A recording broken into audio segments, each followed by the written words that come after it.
आज बीए तृतीय वर्ष की कक्षा में हम प्रथम प्रश्न पत्र में रामधारी सिंह दिनकर के कुरुक्षेत्र के छठे सर्ग की व्याख्या करेंगे। देखिए बच्चों, इससे पूर्व के व्याख्यान में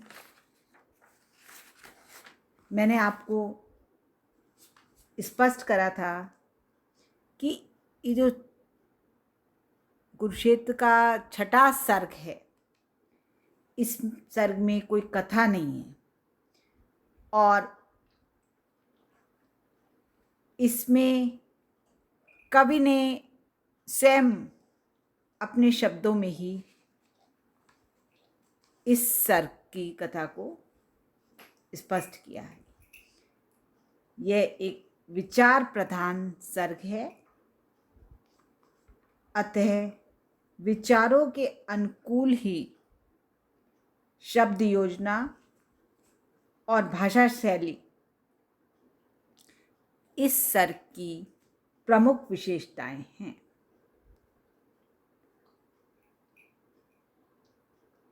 इस सर्ग में कवि ने अपने प्रतिपाद्य का प्रतिपादन बहुत ही सफल ढंग से किया है। भाव पक्ष की दृष्टि से यह सर्ग बहुत ही प्रभावोत्पादक और समृद्ध कहा जा सकता है। देखो, धर्म का दीपक, दया का दीप, कब जलेगा विश्व में भगवान। कब सुकोमल ज्योति से अभिषिक्त हो सरस होंगे जली सूखी रसा के प्राण।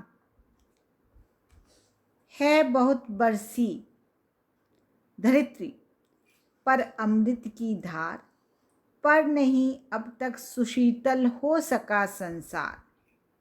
भोग लिप्सा आज भी लहरा रही उद्दाम, बह रही असहाय नर की भावना निष्काम।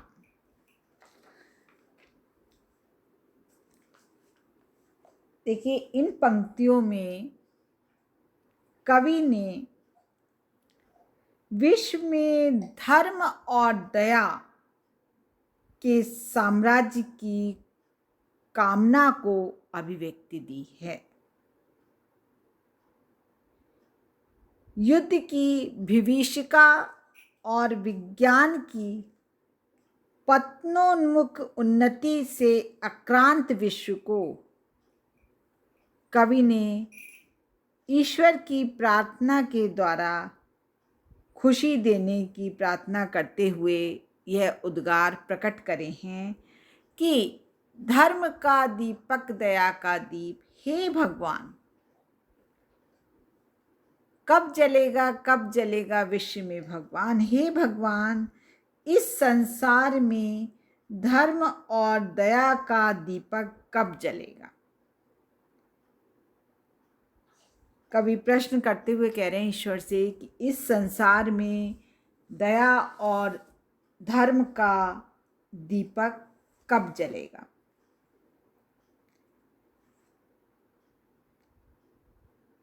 कब सुकोमल ज्योति से अभिषिक्त हो सरस होंगे जली सूखी रसा के प्राण। और रसा कहते हैं पृथ्वी को, ठीक है। तो कवि कहता है कि इस जली और सूखी पृथ्वी के प्राण कब सुकोमल ज्योति से अभिषिक्त होकर सरस होंगे, अर्थात इस धरा पर युद्ध की प्रचंड अग्नि का कब अंत होगा।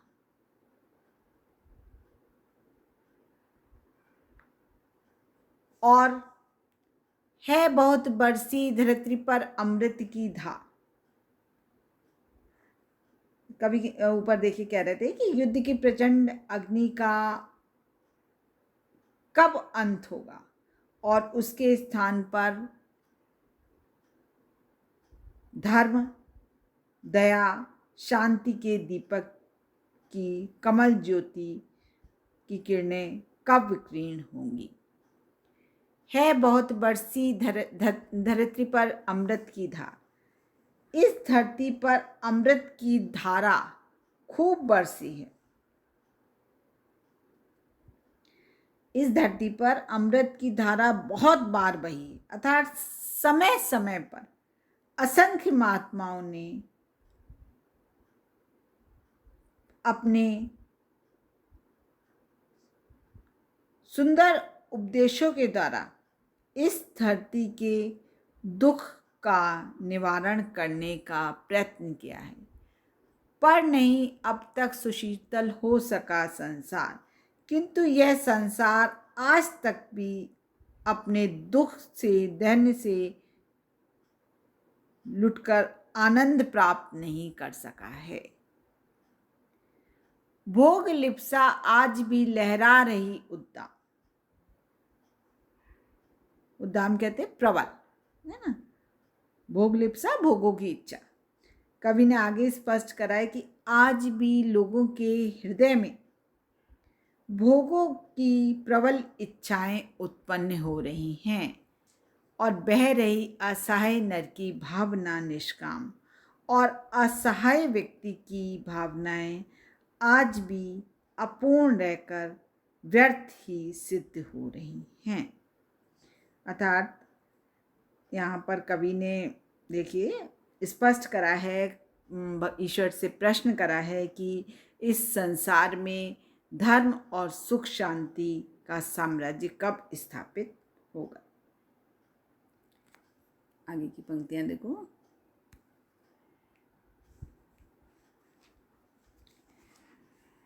भीष्म हो अथवा युधिष्ठिर या कि हो भगवान, बुद्ध हो कि अशोक, गांधी हो कि यीशु महान, सिर झुका सबको सभी को श्रेष्ठ निज से मान, मातृवाचिक ही उन्हें देता हुआ सम्मान, दग्ध कर पर को स्वयं भी भोगता दुखदाह, जा रहा मानव चला अब भी पुरानी राह।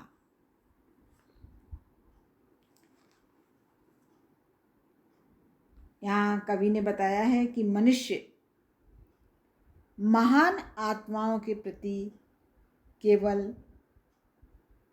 अपने सम्मान का प्रदर्शन ही करता है, अर्थात यथार्थ जीवन में वह अभी भी पुरानी राह पर ही चल रहा है। भीष्म हो या अथवा युधिष्ठिर या हो भगवान, अनेक महात्मा समय समय पर हुए और भ्रष्ट मानव को सत्य के पद पर लाने का प्रयत्न उन्होंने किया, किंतु वह मानव क्यों नहीं सुधर सका।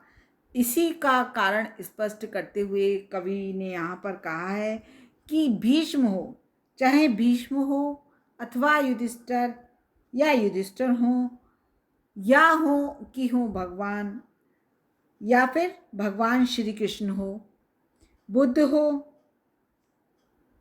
अशोक हो, गांधी हो या ईसा मसीह हो, सिर झुका सबको सभी को श्रेष्ठ निज से मान। सबके सामने मनुष्य ने अपने से श्रेष्ठ समझकर, निज से मान अपने से श्रेष्ठ समझकर सिर तो आदर से अवश्य झुकाया, मातृवाचिक ही उन्हें देता हुआ सम्मान, किंतु उनके उपदेशों को व्यवहारिक रूप ना दे सका।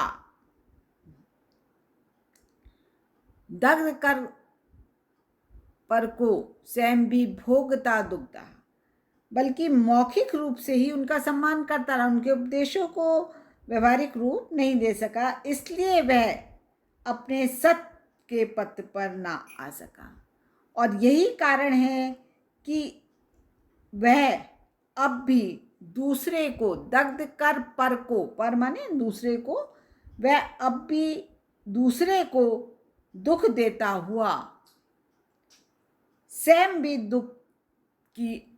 भी भोगता दुख दहा, स्वयं भी दुख की आग में जलता हुआ जा रहा मानव चला अब भी पुरानी राह, आज भी वह पुरानी राह पर ही चलता चला जा रहा है, पुरानी राह पर ही चल रहा है। आगे देखो, अपहरण शोषण वही, कुत्सित वही अभियान, योजना चढ़ दूसरों के भस्म पर उत्थान, शील से सुलझा न सकना आपसी व्यवहार, दौड़ना रह रह उठा उन्माद की तलवार, द्रोह से अब भी वही अनुराग, प्राण में अब भी वही फुंकार भारत ना। अपहरण माने चुराना या छीनना। तो यहाँ पर कवि स्पष्ट करते हुए कहते हैं कि आज भी मनुष्य पहले की ही भांति दूसरों के, अपहरण किसी से छीनना, दूसरों के अधिकारों को छीन रहा है, और कुत्सित माने निंदनीय युद्ध की ओर अग्रसर हो रहा है। दूसरे के अधिकारों को छीन रहा है और निंदनीय युद्ध की ओर अग्रसर हो रहा है। खोजना चढ़ दूसरों के भस्म पर उत्थान, दूसरों को दबाकर, भस्म करके, दबाकर, नष्ट करके, मारकर, है ना, और अपनी उन्नति करने के प्रयत्न में लगा हुआ है। शील से सुलझा न सकना आपसी व्यवहार, वह मधुर व्यवहार के द्वारा, शील से मधुरता से, अपनी मधुर व्यवहार के द्वारा मनुष्य आपसी झगड़ों को नहीं सुलझाता है, दौड़ना रह रह उठा उन्माद की तलवार, बल्कि बार बार व्याकुल होकर पागलपन में तलवार उठाकर युद्ध के लिए चुनौती देता है। द्रोह से अब भी वही अनुराग,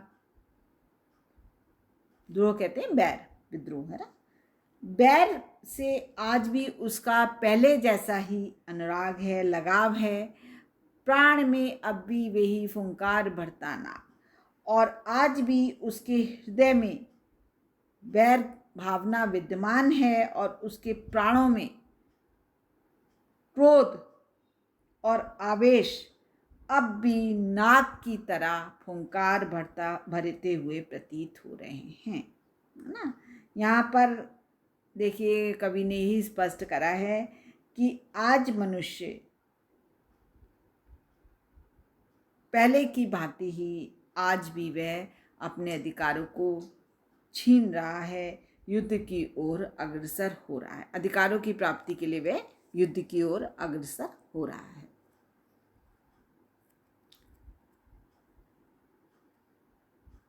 देखो आगे, पूर्व युग सा आज का जीवन नहीं लाचार, आ चुका है दूर द्वापर से बहुत संसार, यह समय विज्ञान का सब भांतिपूर्ण समर्थ, खुल गए हैं गूढ़ संस्कृति के अमित गुरु अर्थ, चीरता तम को संभाले बुद्धि की पतवार, आ गया है ज्योति की नव भूमि में संसार। देखिए आगे स्पष्ट करते हुए कवि कहते हैं कि कवि की धारणा है कि द्वापर की परिस्थितियां भिन्न थी, अतः तब युद्ध का निराकरण नहीं हो सकता था, किंतु आज तो युग जो है वो बहुत आगे बढ़ गया है, इसलिए आज के समय में युद्ध की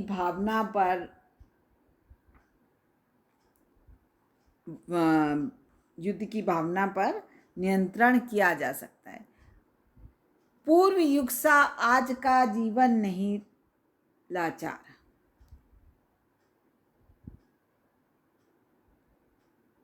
कवि स्पष्ट करते हुए कहते हैं कि पहले के समान आज मनुष्य का जीवन लाचार नहीं है।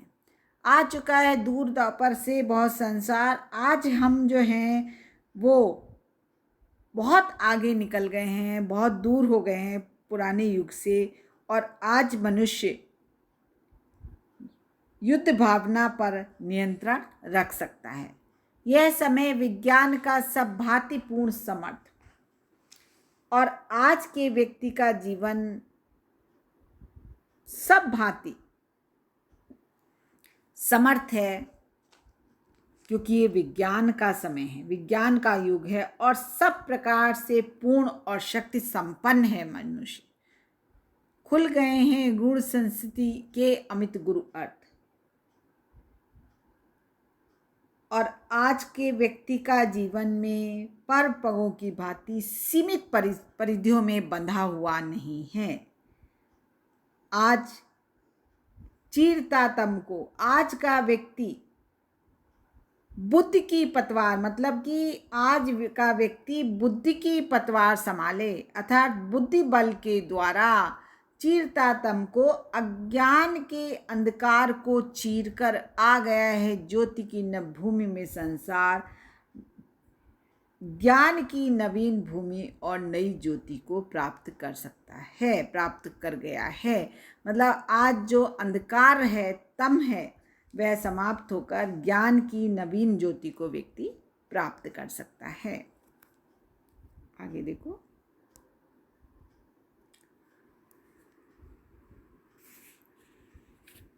आज की दुनिया विचित्र नवीन, प्रकृति पर सर्वस्थ है विजयी पुरुष आसीन, है बंधे नर के करों में वारी विद्युत भाप, हुक्म पर चढ़ता उतरता है पवन का ताप, है नहीं बाकी कहीं व्यवधान, लांग सकता है नर सहित, लांग सकता नर सहित गिरि सिंधु एक समान।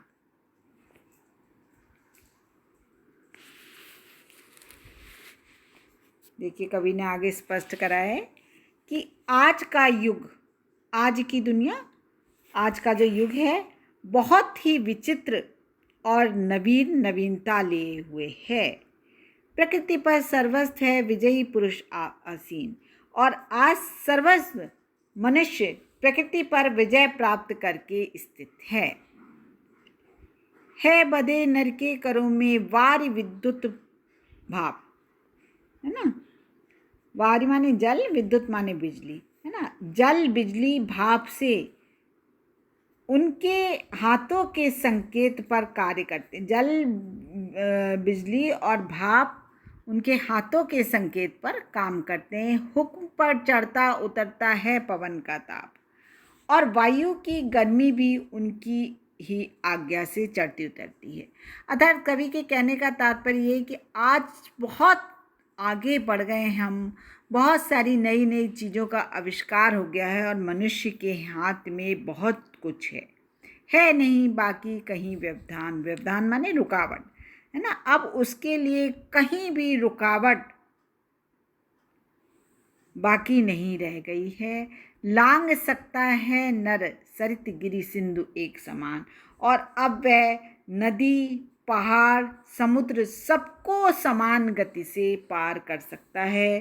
तात्पर्य यह है कि यहाँ कवि ने स्पष्ट किया है कि विज्ञान की प्रकृति के द्वारा, विज्ञान के बल पर मनुष्य प्रकृति का निष्कंटक शासक बन गया है। आज वह अपनी इच्छा से नर जो है वो सरिता को, पहाड़ को और सिंधु को, सबको एक ही गति से पार कर सकता है। देखो आगे, शीश पर आदेश कर अवधारे, प्रकृति के सब तत्व करते हैं मनुष्य के कार्य, मानते हैं हुक्म मानव का महावरुणेश, और करता शब्द गुरु अंबर वहन संदेश।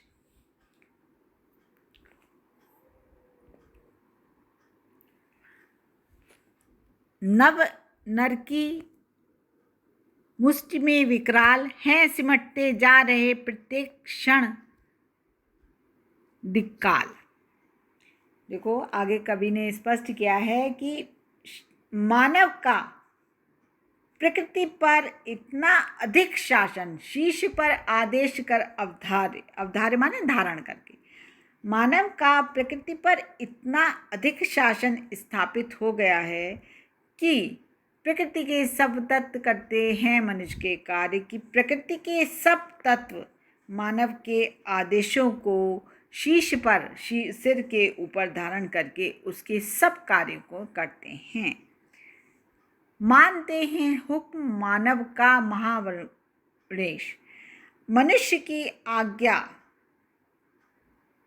का पालन करते हैं, और शब्द गुण वाला आकाश करता शब्द गुण अंबर, शब्द गुण वाला आकाश उसके सब संदेशों को धारण करता है।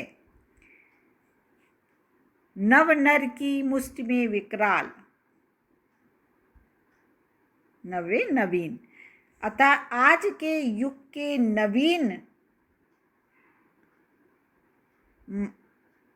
मानव की मुट्ठी विकराल मुट्ठी में प्रत्येक क्षण दिशा और काल सिमटते सिमटते जा रहे हैं, प्रत्येक क्षण दिक्काल। प्रत्येक आज के युग में नवीन मानव की मुट्ठी में प्रत्येक क्षण दिशा और काल सिमटते जा रहे हैं, अर्थात पूर्ण रूप से उसके शासन में आते जा रहे हैं, है ना। आगे देखिए,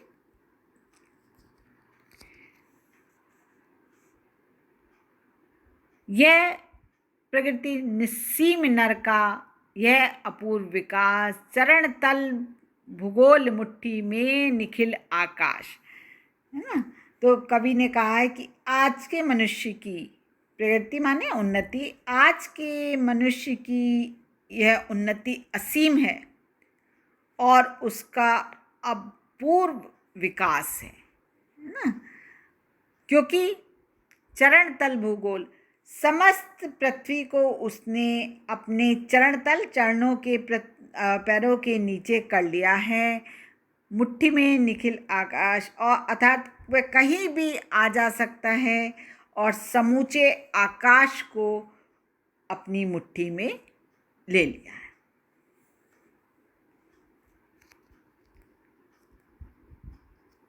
ठीक है बच्चों, आज हम लोग यहीं पर इस व्याख्यान को समाप्त करते हैं।